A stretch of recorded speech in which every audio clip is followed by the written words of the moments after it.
So to turn this max function into a min function, I'm going to copy it, I'm going to paste it, I'm going to change the name of it to min. I'm going to give it two n's just so that it does not override the min function that already exists. Notice that when I was typing it, that word was purple. You never want to give a function or a variable name something that shows up in purple. You could really mess the language up if you wanted to. You could say print is equal to 4, and then after that you'd never be able to use a print statement again in this script. Of course, if you make a new script, you would be able to. Okay, then what change do I need to make to this so that it'll return the smaller value rather than the large? Yeah, that'd be the easiest change because I just have to change one character. The other thing I could have done is if A is greater than B, return B, else return A. But I'd rather do the less than thing. Now this function only accepts two parameters, two arguments. It's called a parameter when you're referring to the function definition. It's called an argument when you're passing data into it. So these are the arguments. 10 and 20 are the arguments. A and B are the parameters. What's a parameter? It's a variable defined within the parentheses of a function definition. So this is two parameters. We filled them in with two values. Check this out. Since Python is a loosely typed language, we can pass in more than one kind of data. I could pass in floats. You might expect that to work, and it does. So 3.4 was the smaller of the two values. But what's weirder is you can pass in strings. Abe and Zach. Which one is less, Abe or Zach? Abe is, because it comes in the alphabet before Zach. If we call Max with two strings, either their function or ours, Tom or Sam, then it's going to print Tom because T is greater alphabetically.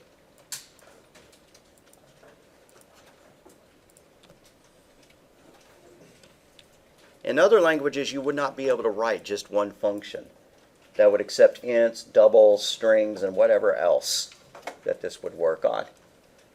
But Python is pretty cool because since it is loosely typed, as long as the data that we passed in supported the greater than symbol, we can pass in any kind of data we wanted to and compare them. They better be of the same type, though. I don't think this is going to work. If I try to pass in Tom and then a number, I think that's going to give me an error, because how would it compare those two things? Let's run it and see. I want to see an error. Good. It says unorderable types, string and int. It can't figure out an order to compare those. So that's wrong. So these are examples of fruitful functions. Notice that actually these have more than one return statement. You can put in as many return statements in a function as will make it work. And in this case, it seemed reasonable to me to make it have two return statements. Now there is a thought in programming that says that each function should only have one return statement at the bottom, or else it's more difficult to understand. And I argue that that's really simple to understand. But if this function was several hundred lines of code long, and it had return statements kind of, like 30 lines down in it, and then 50 lines down in it, and then down there at the bottom, it is more difficult to understand. We could rewrite this min function in such a way that it only had one return statement. So I'm going to write one more, and it's going to be called min2. And this one is only going to have one return statement.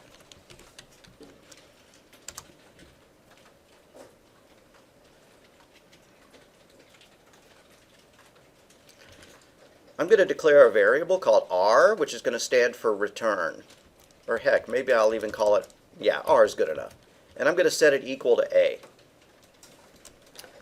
But if b is greater than a, I don't need the parentheses, I'm slipping into Java or C again. There we go. If b is greater than a, we're going to set r is equal to b. We've changed our minds. and now backspace, and then return R. Hopefully you see why that works. We only have one return statement now, but we are returning a variable that we've set to, oh, I wrote this as a max function. My logic is wrong. What do I need to do it is to fix it? Or I can make that R is equal to B. Yeah, anyways, yeah. This should have been a less than since it's a minimum function. Let's make sure this function works. Go down here and change this call to min 2. And it's still printed Abe as being the min. So, like I said, some textbooks, some programming thoughts are that you should only have one return statement, but don't make your code more difficult to understand to dictate by that. These rules like that are more rules of thumb, kind of like experience that other people have had. And if you have a very long program, it may be a better way to do it to just have one return statement so that you can, figure out the logic of it pretty easily. Diagramming this with a flowchart would be kind of annoying because you would have two return ovals. You would have an if diamond. One way would go off and do a return A. One way would go off and do a return B. We haven't seen that. This one would not look like that. It would have a diamond, and then it would have a math block where we set R is equal to B. They would join back up together, and then we would just have one return oval at the bottom. Both of those are totally valid ways of doing it. I personally would lean towards doing it like this. I think I instantly understand this one, whereas my brain has to pause for a minute to process, at least 30 seconds to pause to parse this one. So here the author has defined a function called area. And this seems to be our favorite formula. Calculate the area of a circle. It's 3.14159, or we could use the pi constant, times the radius squared. And then return B. We could shorten this and make it only one line long. What would we do to shorten it to make it one line long? Well, if you cheat and read the next paragraph, here's how you do that. You don't necessarily have to create the variable and return that. It's not a bad idea to do it this way, though, because you could put a print statement here if you were trying to debug your program. You could print out the value of B each time area was called. So, like this says, temporary variables can make things easier to debug. Here's our version of an absolute value function. If x is less than 0, return the negative value of x, else return the positive value of x.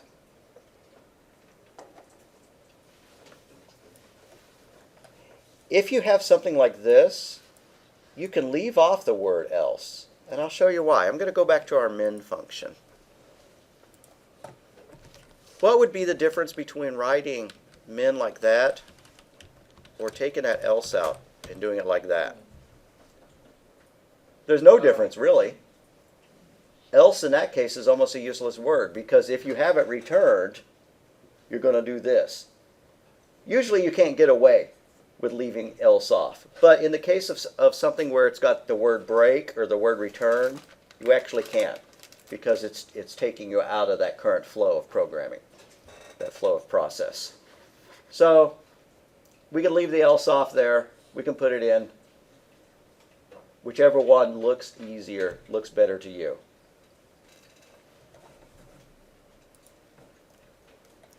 Sometimes people get frustrated when I show them more than one way of doing things. It's not meant to be frustrating. It's just to show you that you always have choices and you can just pick which one seems to make the most sense to you.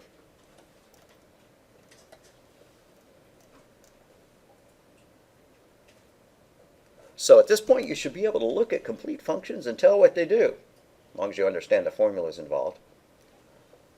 To deal with complex programs, we're going to suggest a technique called incremental development. The goal of incremental development is to avoid long debug sessions. What you do is you add and test only a small amount of code at a time.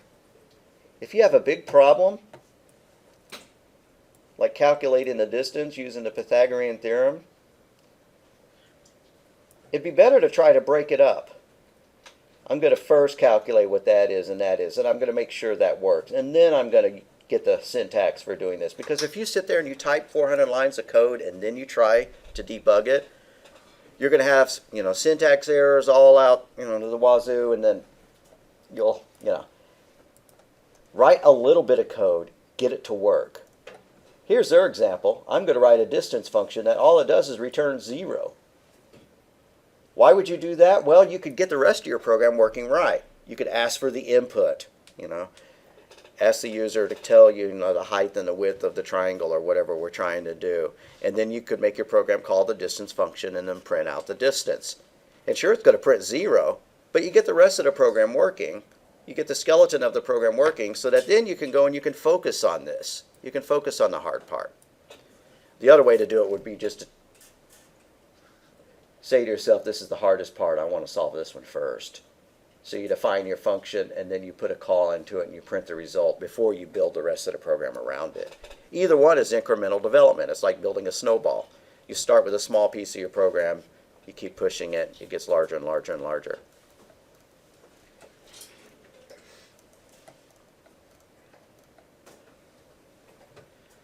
All right, they show several ways of writing a distance function. That's one way. Here's another way, much shorter, using the built-in math square root function. One of the differences between these two is that if you raise something to the power of 1/2, it's the same as taking the square root. So if for some reason you were stuck with a calculator that had a square button or a power 2 button, but it didn't have a square root button, if you wanted to calculate the square root of a, square root of a, you could do a to the power of 1/2. That is the square root of a. Or you use a math.square root function. To use the math library, you use an import, and then you could call math.square root. What all is in the math library? Let's go look. Math library Python 3. There's ceiling. If a number is fractional, it'll round it up. That's why it's called ceiling. So if you have the number 3.1, it'll round it to 4. Then there's another one that's similar to it, I believe, called floor. Yeah. It would round 3.9 down to 0. So ceiling you could think of as round up. Floor you could think of as round down. You can't read that. Let me zoom this in. Okay. So ceiling and floor. Then there's factorial. Factorial is that when you follow a number, then you hit the exclamation mark on your scientific calculator. And if you typed in factorial 4, or 4 exclamation mark, it would multiply 1 times 2 times 3 times 4 and give you that. Fabs returns the absolute value of x. Really? What's the difference between using that and the ABS built-in function? I am not sure.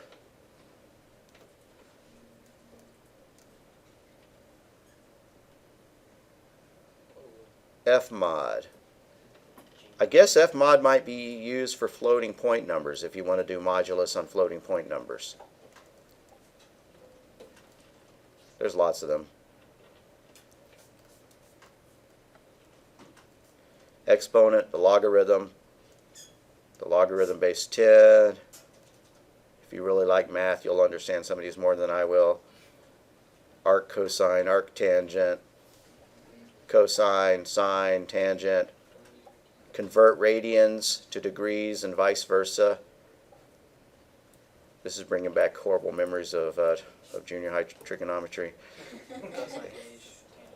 Math.pi, so that we don't have to type in 3.14159 because pi is defined to a much larger value if we use this constant. And math.e.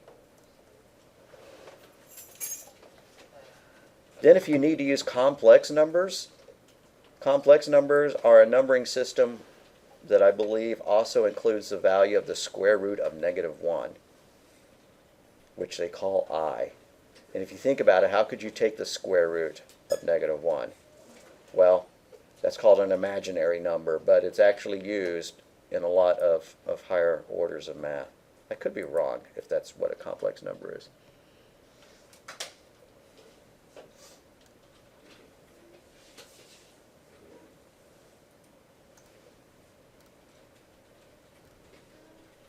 I'm probably blowing that one, and some math major here is laughing at me.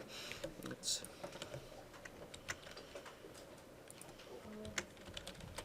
Imaginary numbers just have I. Complex numbers are A plus BI. oh, okay. They have a real part and an imaginary part. Okay. So yeah, the imaginary is a number that includes I, and a complex number has a real component as well. And why would you use that? Well, that gives you 2 dimensions rather than just 1 dimension. You could do a graph where I was considered up and down, and then positive and negative was considered left and right.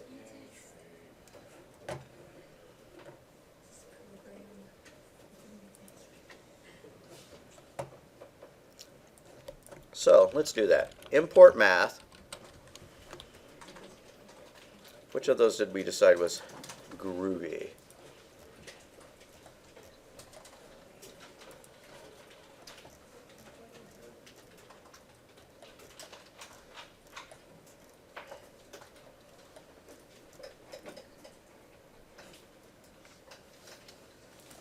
Ceiling and floor are really useful. So we're going to print the ceiling math.ceil of 3.0001, and it's still going to round it up to 4. Now we're going to print math.floor of 3.9999999, and that will print out 3. However, if we print math.ceil of 3, it's still 3. There's nothing to round up, so it'll still remain 3. It's not like it just adds 1 to it, but if it's fractional, then it rounds up. And the same for this one. If you did math.floor of 3, it would just be 3. But math.floor of 3.1,000,009 is still 3.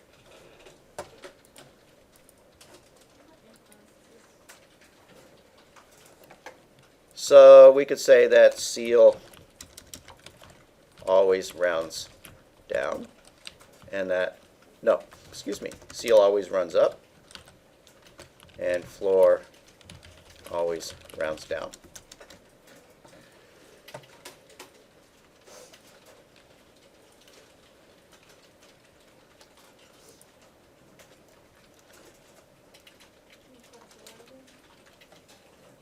Now I usually make people write their own factorial function, but there is one. So the factorial of 10 is 1 times 2 times 3 times 4 times 5 all the way up to 10. Let's do this one a little bit better. F is equal to math.factorial of 10. And then let's print F.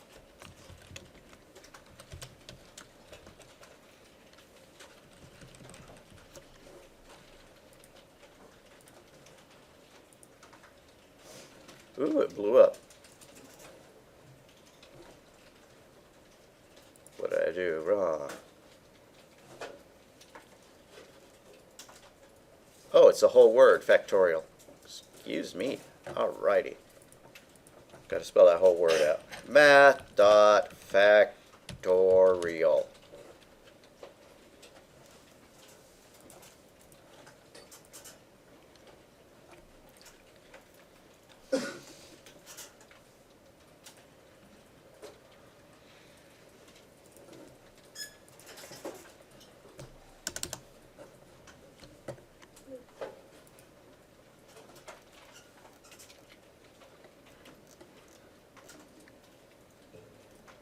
We've certainly have seen the idea of raising things to the power of with star star, but you can also use math.pow.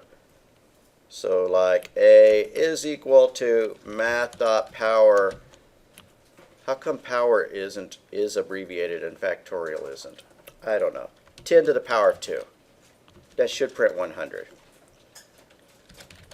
So I'm going to print A out. Now I'm going to do A is equal to 10 star star 2. I want to see if there's a difference between those two.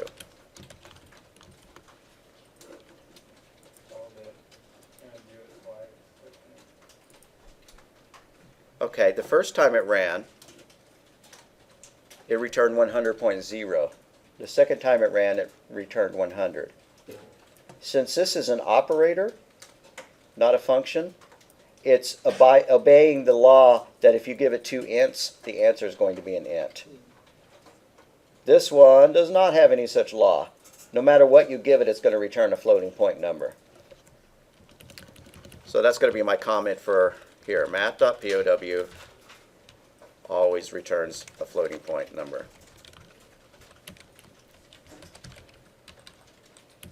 Whereas star star returns an int if both operands are ints.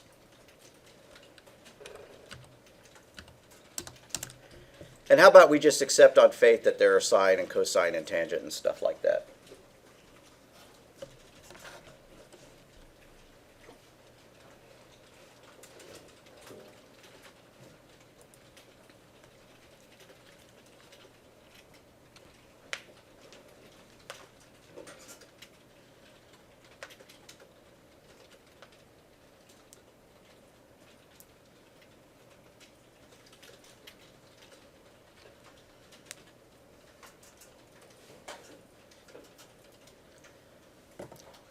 So if we wanted to print something more useful than just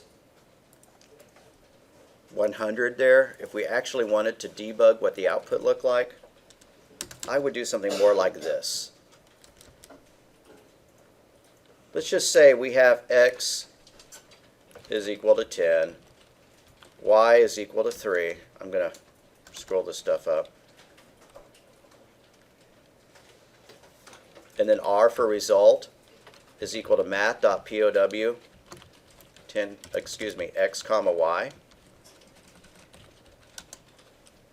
Then let's do something like this. Print math.pow parentheses and then a quote. We're going to end that. Now this is going to look ugly because there's more than the commas are going to look confusing. So I'm going to add some spaces to make it real clear.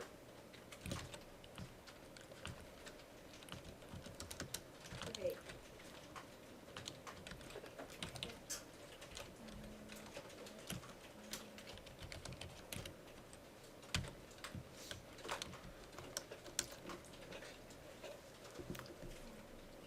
I hope that makes sense. Fortunately, it color codes it. That is all part of a string, and then this is the actual variable. We're going to print out x. And then there's going to be another string with a comma there. I don't really need that space there. And then we end that string, and we're going to add on another parameter, which is the value of y. And then we're going to tack on one last string, which is the word equals. And then we're going to return r.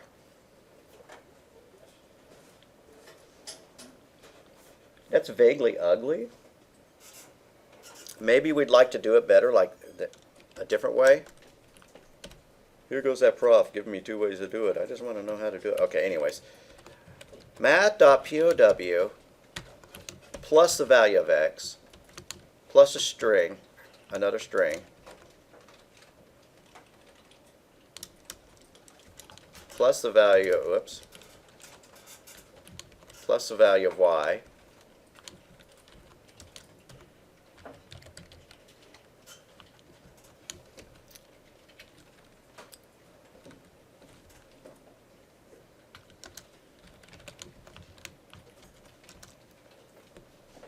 Here we are using concatenation to build our string. Here we're letting the print statement do all that concatenation. Honestly speaking, we could replace all these commas with plus signs, but we've been using commas in the past, so I left that one that way. Both of these do about the same thing, but if you do commas, it adds a space before the next argument. So this answer is going to be spaced out more than the second one. I wonder if I made any syntax errors. Yeah, sure did. Cannot convert int object to string implicitly. Excuse me while I figure out how to fix that. I may wind up erasing that second line. Yeah.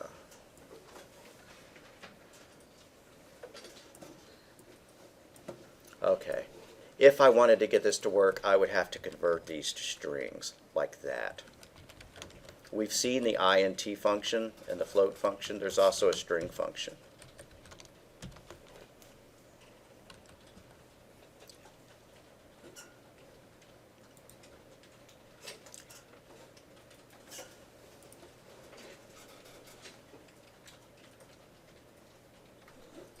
So like I said, one is spaced out more than the other because when you use commas inside of a print statement, it adds a space for every comma. I don't know which way looks better to you.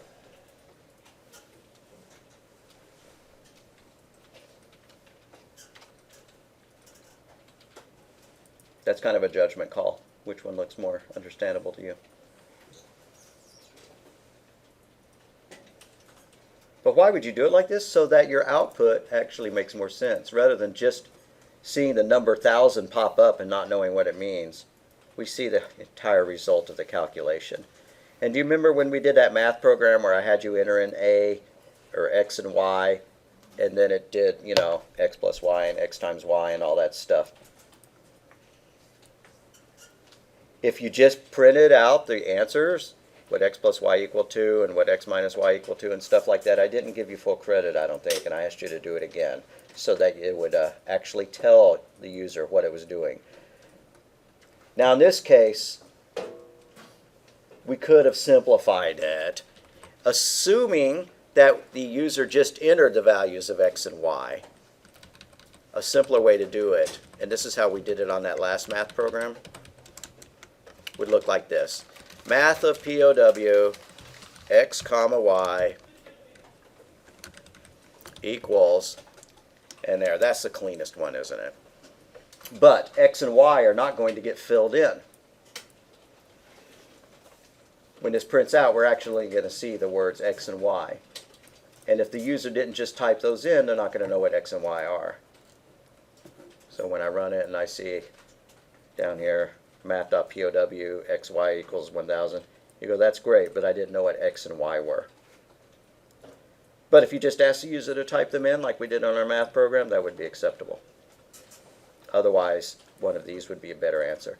There's one more way of printing. I don't recall if the text has shown this yet. You're going 4 ways of memorizing this. We're going to see this one more often. Math.pow %f. That percent is a placeholder that's later going to get filled in with a value. No longer does percent mean modulus in this case. It's a placeholder. And then %f, that's another placeholder. It's going to get filled in with the value of y. Equals %f. And that's going to get filled in with the value of r. And then we pass in x as an argument. Whoops, sorry. I started to go into Java there. Then after the string, we use a %sign. And after the %sign, we pass in our values, x, y, and r. Now, since you haven't seen that before, that may look horrible. But it's actually very useful because you can control the number of decimal points that show up. Like if you have a number, 1 divided by 3, and it's equal to like, an infinite number of 0.33333, but you really want your answer only to display 2 decimal points, you could do that. I'm just going to copy and paste this line, and I'm going to change it so that it prints 2 decimals. The way you do that is between the % and the f, you put 0.2. And you do that for each one of these. 0.2. 0.2. Now when I run it, I'm going to see 2 decimal places.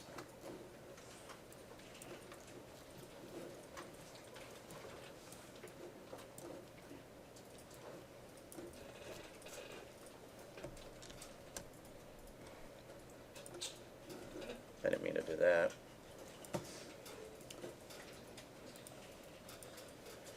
And this is probably about a good time for me to wander around and make sure that people aren't having syntax errors, because these are things we haven't quite seen before. But if you look, that last one, or the second to the last one, the %fs, printed a whole bunch of zeros that you may not want to see. But then when I said %.2f, it limited to 2 decimal places. For that %2f thing, like how does it know which variable to store? They're in the order. We have 3 placeholders. This one gets filled with x, Okay. that one gets filled with y, and that one gets filled with r. So many choices, so many different ways of printing. You just have to kind of pick the one that A, makes the most sense to you when you're writing it, and then B, that matches most carefully what the user wants. If the user wants all their data rounded off to a certain number of decimal places, and it doesn't have to be 2, it could be 4 or 20 or something like that, then you're pretty much going to be stuck using these placeholders. Otherwise, you can write these print statements in a lot of different ways.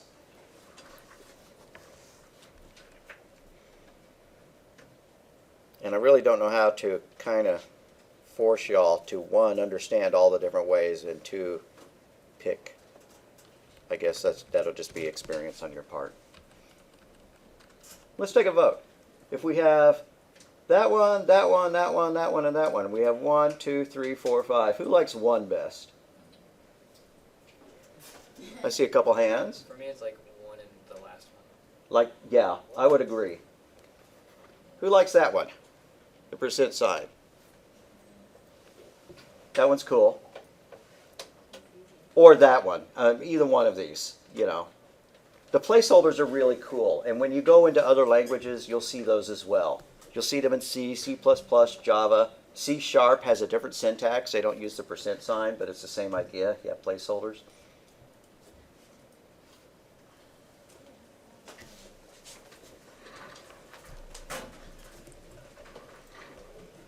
This was almost a diversion, a digression, but our homework assignment is actually going to involve printing. So,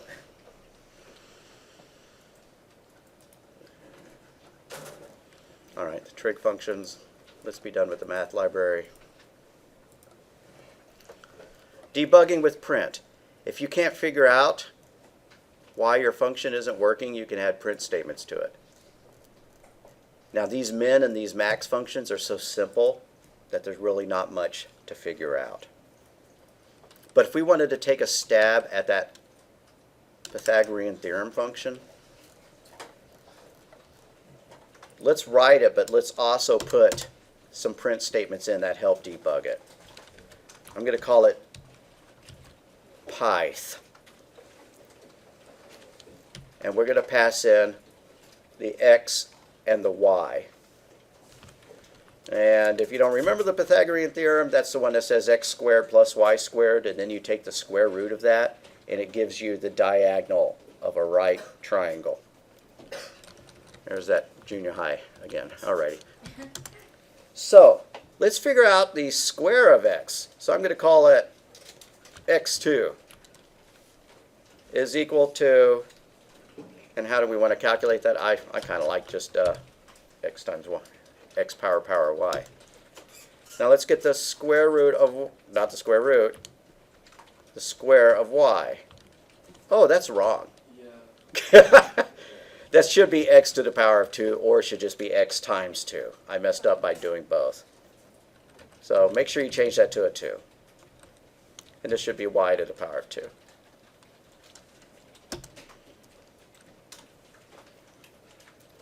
Now let's get the sum of those two. I'm trying to think of a good variable that would represent sum without using sum. Yeah, let's use r, but then we're going to take the square root of it in a minute. And so r is equal to x2 plus y2. R squared. No, we're going to get the square root of r. Yeah, because if R is equal to x2 plus y2, that's wrong. It should be R squared is equal to x2. Right, but I'm doing this in two steps. I'm calculating r, and then I'm going to take the square root of it. And the reason I'm doing that is because the formula really is r squared, but I can't do that. I can't say r times r, or r star stars 2. This won't compile. The reason why is the thing on the left can only be a variable. It can't be an expression.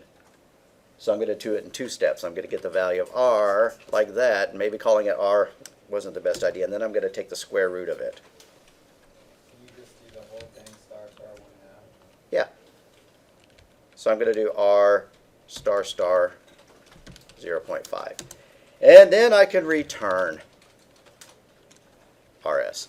Now, do you need to do it in 4 steps like that? No way. You could do it far easier, far shorter. But it's because we're pretty familiar with this formula that we know how to write it short. We could just do this. I'll put it as a comment. RS is equal to, I'm going to put parentheses, x to the power of 2 plus y to the power of 2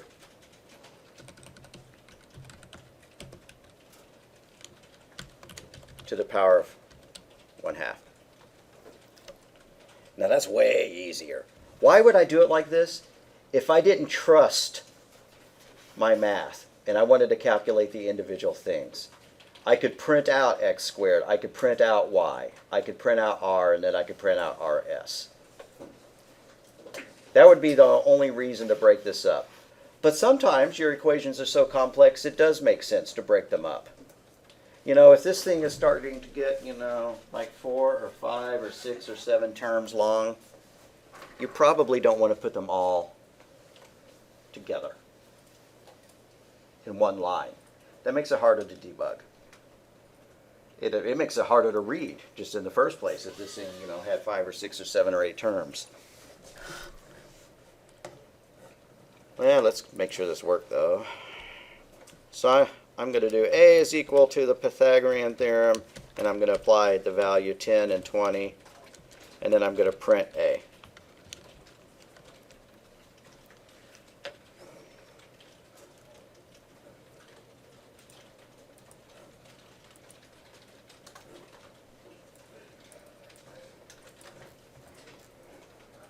And I can believe that. As long as it's larger than either one of these values, then I trust. Because what if one of these was 0? What would it return? If I put in 0, 20, what's it going to return? It's going to return 20, the square root of 20 squared, which is 20. Why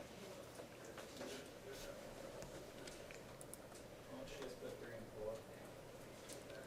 So we can see 5. Yeah. Those are better test values. Because 3 squared plus 4 squared is equal to 25. Square root of that is 5.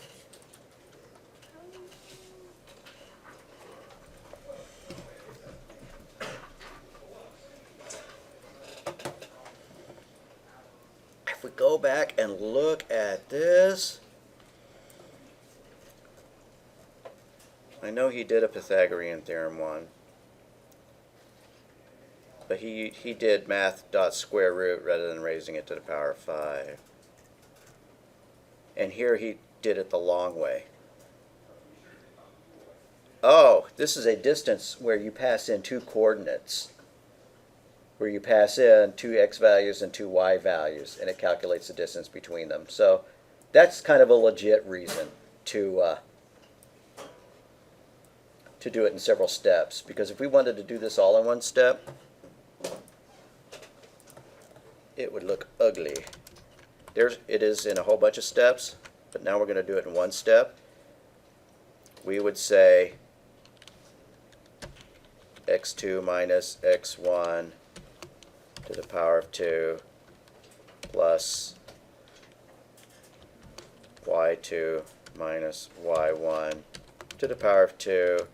Then we want to take all of that and raise it to the power of 1/2.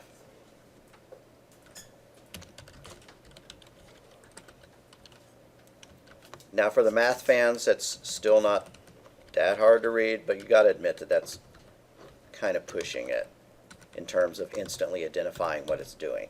And if you wanted to print out the intermediate values, because what if, ooh, I see a problem already. What did I do wrong here?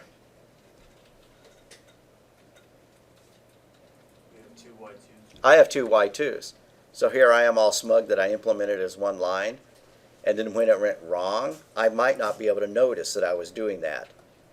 But if I had done y2 minus y2 here, and then I'd printed out each step, if I'd done a print x and then a print dx and a dy, I would wonder why one of those values was always 0.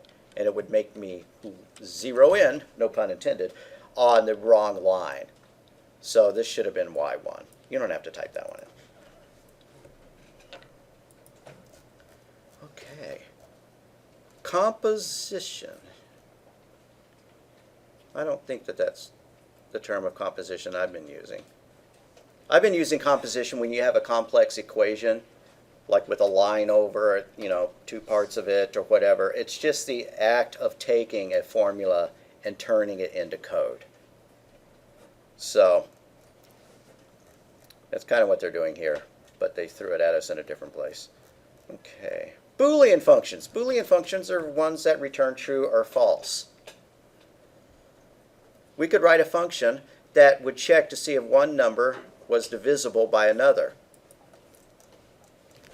Like this.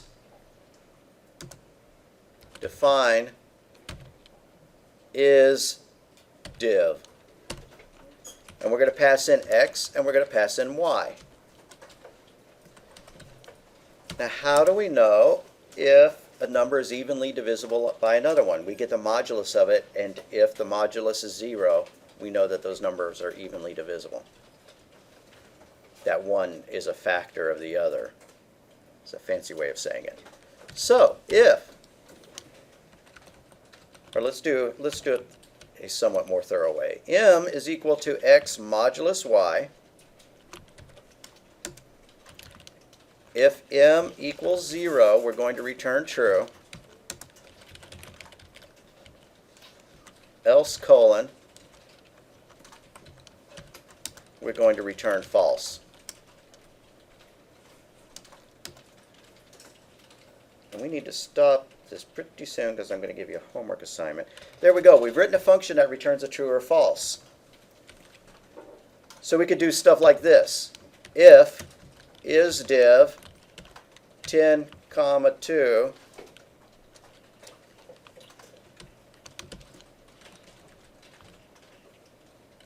colon print, yep, divisible. Now really we ought to do the whole rigmarole, you know, printing out the 10 and the 2. But I'm going to leave that alone because that's going to be the last thing in the lecture. Ooh, I have a problem here. I need to see that error again. Oh, I have the one difference in the spacing. Since y'all didn't type that in, hopefully, then you're not going to see that. Oh, and in this language, true and false are capitalized. Excuse me. Go back in and change true and false to be capitals.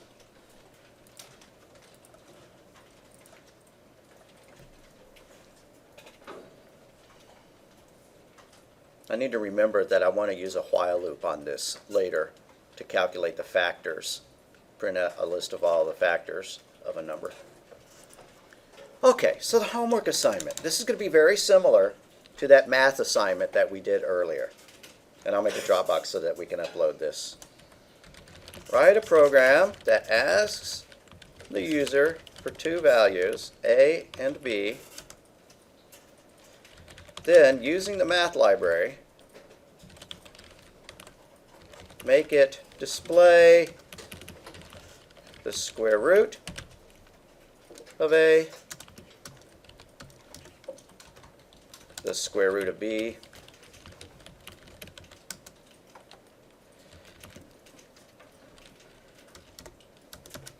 A raised to the power of B, but use math.pow. Why? Just to memorize that it exists. The absolute value of A, the absolute value of B, the minimum, using that min function, not the one we wrote, you can just use min, of A and B. How do you get that? It's just min, A comma B.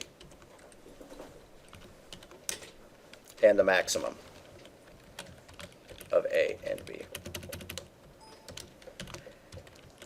And make the output look prettier than just printing 10, 30, 5, 3.3. You know, a series of numbers means nothing. So at the very least, say the square root of A is, and the square root of B is. That'll get you full credit, but what I'd rather you see is actual numbers. The square root of 100 is 10. Okay. That'll be our homework. I'll put that in.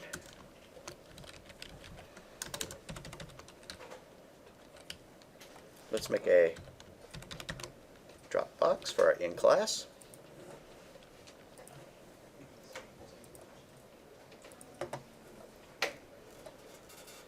So this is in class 11.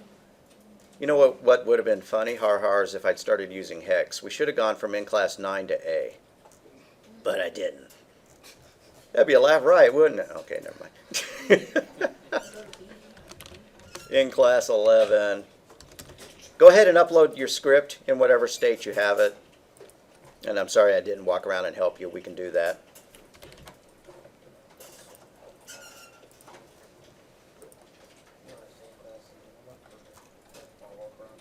To in class 11, and then there'll be a homework box, so it'll be due next Sunday night.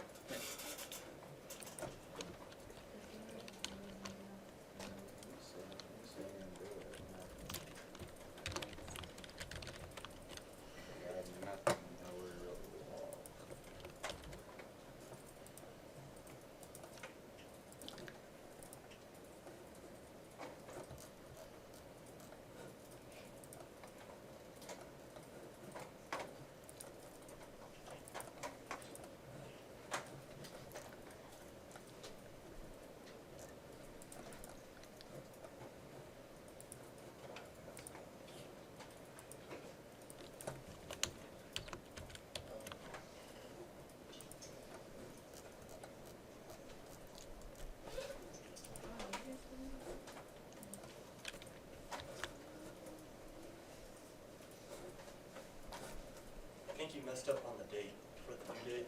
Did I? Yep, you put October 9th. Oh, okay, because I was like, oh my goodness, did I forget at homework assignment? Yeah, it's due yesterday. Have you got it done yet? All right, let's fix that. Thanks. All righty. However, the in class needs to be set to today, of course.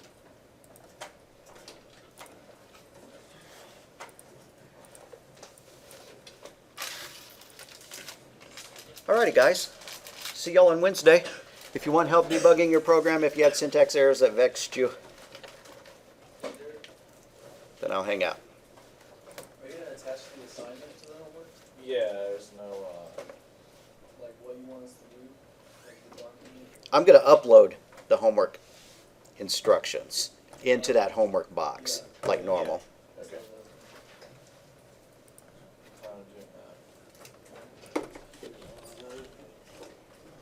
Here, I'll bring it back up right now. So if you're working on it right now, you can.